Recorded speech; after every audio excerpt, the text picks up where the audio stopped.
Again today, the Liberals are out in the House of Commons talking about their gun buyback program and how they are going to force Canadians to give up their arms, particularly AR-15s.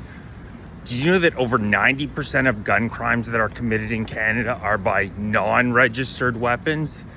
This is not a surprise. The vast majority of the criminals who commit crimes do not have registered weapons. They have got them through criminal means. The government won't tell you this, but they are not aware of over 90% of the guns that are used in criminal activity in Canada.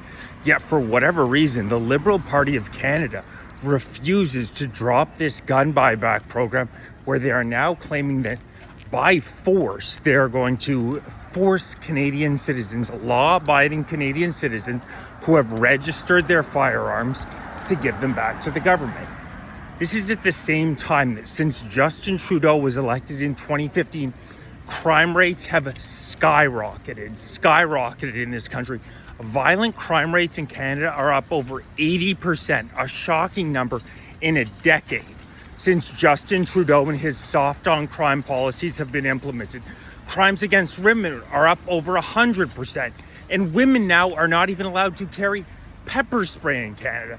At the same time as the Canadian government has allowed at least 17,600 convicted criminals into the country, women are now not even allowed to carry pepper spray in this country. Petty crimes are up nearly 150%, and this all correlates directly with the Liberals being elected in 2015. Now they're telling law-abiding citizens, the same time there's been a rash of home invasions that all of us are aware of. This used to be unheard of in Canada even just a decade ago. Now we're hearing about home invasions all the time. It's an incredibly sad story. A 46-year-old man was murdered in cold blood in front of his children during a home invasion. A man in Peterborough defended his family during a home invasion and is now being charged. And at the same time as we're seeing this rash of home invasions, we're seeing crime rates skyrocketing. And I'm not going to go into details as to why, but it's undeniably true that the 8 million immigrants who have been allowed in the past decade, of course, there's plenty of nice immigrants who have no interest in committing crimes, but it's just a fact that many of these people are coming from countries like Afghanistan that have much higher crime rates, much higher rates of crimes against women in particular, for you woke ideologues, much higher percentage of crimes against women being allowed into the country.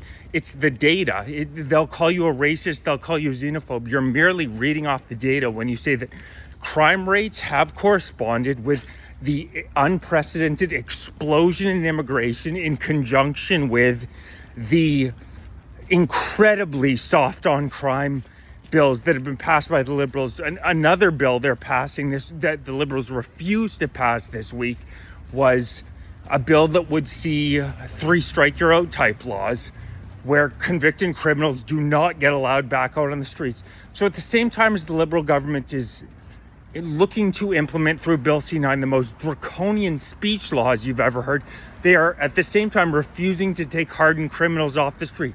It's straight out of the communist playbook. You don't go after the actual hardened criminals, and you go after the law-abiding citizens.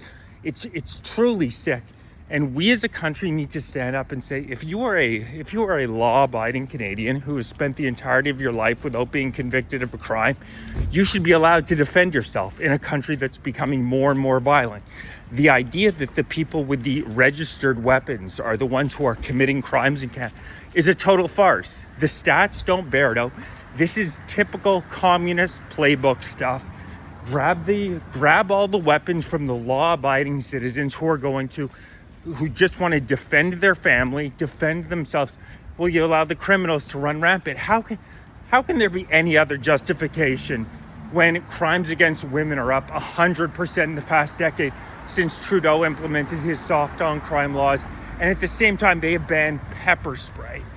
There is no explanation. It's solidly knowable that the Liberal Party of Canada is incredibly soft on real criminals, as all woke ideologues are, and the law-abiding citizens they go after like you wouldn't believe. It's pathetic. It's pathetic. And we see the man who's in charge of enforcing law in this country talk about today on the House of Commons how it's racism to bring up the ethnicity of some of the most dangerous gangs that we have in Toronto. That's your woke ideology. That's your woke ideology, perfectly exemplified on our House of Commons.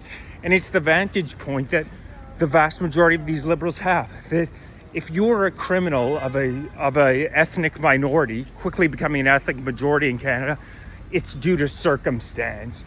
It's due to historical racism. It's due to the fact that you're oppressed. But if you're a law-abiding citizen, you are treated incredibly differently. You are treated as a criminal. It's a true inversion of what is right and what is wrong. And the Canadian people need to stand up against it.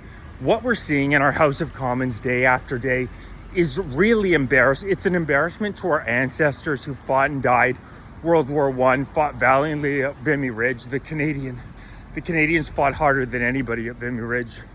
Those are our ancestors who fought and died. Canadians were always known as the most valiant, courageous fighters. That's who we are as a people. Fought valiantly World War II. It's time to stand up and say enough is enough. These far left communists are trying to destroy our country, and we're not going to let them do it. We're not going to let them do it. I'm going to be organizing another rally in the next couple of weeks for patriotic Canadians to get out, hit our streets and say, we're not going to be disarmed by a government that refuses to protect us. And we're enough of the woke bullshit. We've simply had enough of it. Please like, share, subscribe, join, become a member. Make sure you're following on YouTube. If you're following on TikTok, youtube.com/@FightForCanada 2025. Patriotic Canadians are going to take this country back, but it's going to be a fight.